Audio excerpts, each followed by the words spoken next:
Amelia plumped the remaining sofa cushion and looked in vain for another task. It was just shy of 11 a.m, and she had cleaned the entirety of Henry's small house. It was more of a lavish hut than a house, but its one floor was surprisingly spacious, with a lounge and kitchen diner taking centre stage. It was a good 20-minute drive from the nearest house, and it took Amelia 40 to get there. She heard Henry coming in from the desert landscape and darted to the nearest shelf to feign tidying. She wasn't going to give him an excuse to pay her less. Always take your time with new clients to set the standard and the price. "This looks great. Thanks, that was quick." "Ah, Mr. Woods. Yes, well, I do my best." As she turned to face Henry, her hands brought with it a box she had been straightening. "I usually do it myself, but I've been too busy trying to get this trailer fixed for Gary. You know Gary? Owns the pawn shop in town?" "I can't say I've frequented that establishment. Do you mean the scruffy man who drives around with a load of junk in his truck?" "That's him.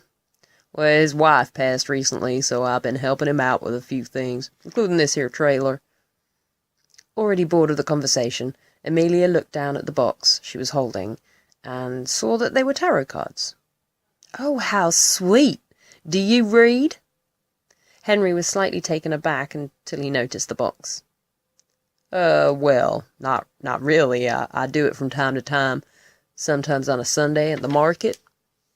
The information clicked into place as Amelia exclaimed, "Henry? You're that Henry?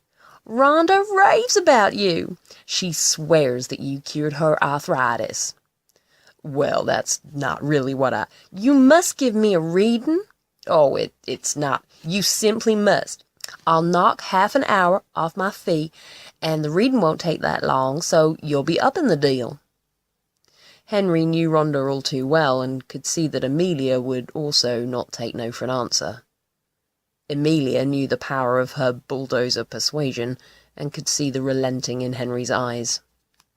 "Perfect!" she exclaimed, and before Henry could take more than a single breath, he was sat at the coffee table, cards in hand.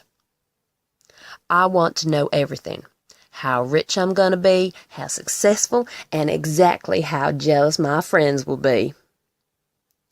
Friends was a generous word, but Amelia had different definitions of friends.